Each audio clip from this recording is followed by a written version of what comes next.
several science fiction and fantasy conventions, I have been on panels with usually at least one other guy and one or two other girls. And the panels have generally been called the erotic nature of the demon, or the erotic nature of the vampire, or that kind of thing.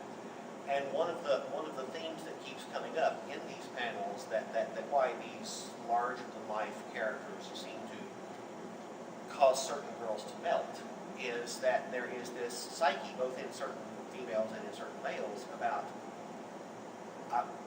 certain women, you know, I'm choosing my language carefully, certain women have this fantasy back here. No, certain women have this fantasy back here where they want the guy to be big enough and strong enough to conquer her, because if he's big enough and strong enough to conquer her, he's also big enough and strong enough to turn around and protect her for all others. You know, and that in a certain way sort of feeds into the, in certain ways, bondage. Now there's some bondage that's just about nothing but torture and pain and that kind of thing, and you know, let's forget that, okay? But the idea that you know, picking on you for a moment, you're looking at either the boyfriend or the girlfriend. If that guy or that girl has a strong enough will to overcome my will and take me, then they're also strong-willed enough that if someone threatens me, they will kick their balls off. You know, right, that kind of thing. exactly.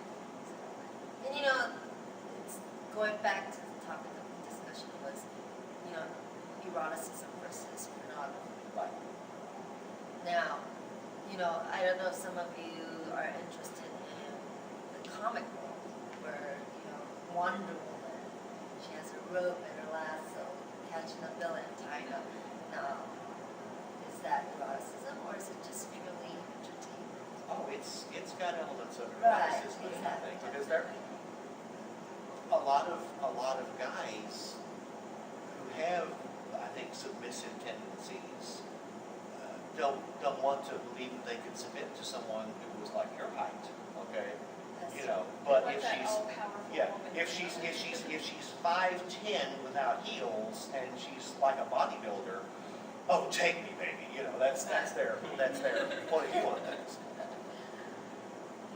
Yeah, it's and the superheroine is a whole another genre that's becoming very, very popular. I've been doing a lot more of the what we call the superheroine or the cat fight. Oh, yeah. Even wrestling is becoming that way, where people are like, "Oh, wrestling." Well, there's that is borderline on the erotic side as well. Oh, yeah. You get two girls in a bikini, you know, And and they're wrestling around, their boob's going to pop out sometime. Right. Well- So now, does that become pornography? Right. I It's think like it- some I people think- don't see it that way. I think in the minds of certain people, it does. You know, it's like, I remember wrestling back, dear God, I'm dating myself horribly. I remember wrestling back from the early 70s, okay, where you could sort of give it a grain of salt and believe it was real, Yeah. you know, because everything was hyped a bit, but it was within the bounds of what two men could do in a ring or whatever.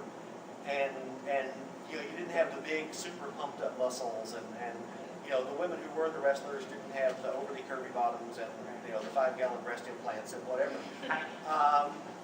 And people who were fans of it back then, people like me, look at what's going on now, and it's like, no, it's become science fiction. It's become one-third adventure, one-third science fiction, and one-third erotica, and it's not bad, but it's not wrestling to me. Yeah, it's changed completely since then. I mean, It's become a freak show. right, it was more back then about fight and who's going to, you know, win everything, and now it's like they're all acting and yelling at each other and Well, trying to sensationalize. Even back then, there was a lot of showmanship going on, and it was fake, but it was how can I say this? It was Entertainment. it was still fun. it was subtly fake rather than outlandishly fake. Right. Yeah. Right. And now it's like, you know, you turn that on and it's so obvious what they're doing. Like it's almost painful to watch some of their acting. And I mean, they're talking about characters. Oh well, he's had cyborg implants, or he's secretly a vampire.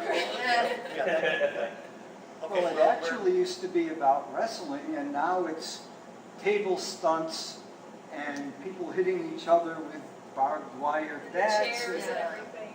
Yeah. It's just gruesome. But Yeah. but going back to what you stated before about women's wrestling,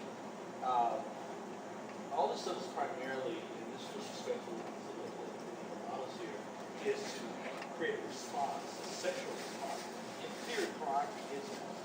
Because if you look at women's wrestling, what is it about? It's about two women, whether it's in oil, jello, oatmeal, whatever it is, women in different positions, and you look at these women strained against each other, not just breasts, but bikinis that fall out, and seeing some kind of sexual response inside yourself. And if you go with just regular wrestling itself, it can be considered, if you look at it beyond what we see now in Greco-Roman traditional wrestling, scientific wrestling, from a gay male standpoint, as being homoerotic, because again, it's two men up against each other in different positions. So it's how you view it, and it goes back to what you were saying earlier. It's what community states is what is erotic and what is pornography. That's what the Supreme Court basically saying the same thing.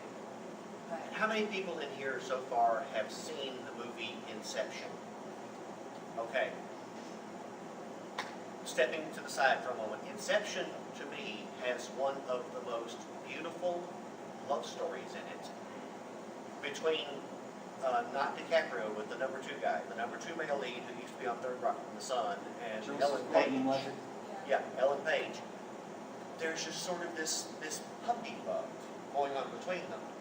And at one point, she asks him, how do we, because the whole thing of Inception is that here's the real world, here's the first dream that a person's dreaming, but then they take them into an even deeper dream, and maybe a third dream.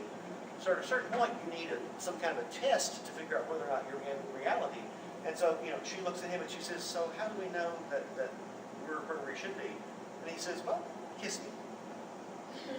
And she does. And she goes, did they love me? He goes, well, no. But he's giving her this grin, and she's like, she knows why he asked him to kiss her, and she enjoyed kissing him. And they're both enjoying that moment, even though they're both in a dream. But it's like, dear God, that's gorgeous and sexy and marvelous. And,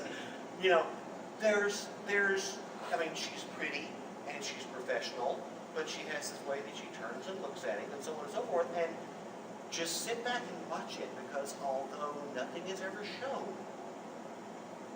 they don't show her in a dream sequence, half naked or whatever. She's always pretty and professional, whatever. But there is this wonderful erotic interplay going on between her and him that you're just sitting there going, more. I don't want them naked, but just more, and it's beautiful.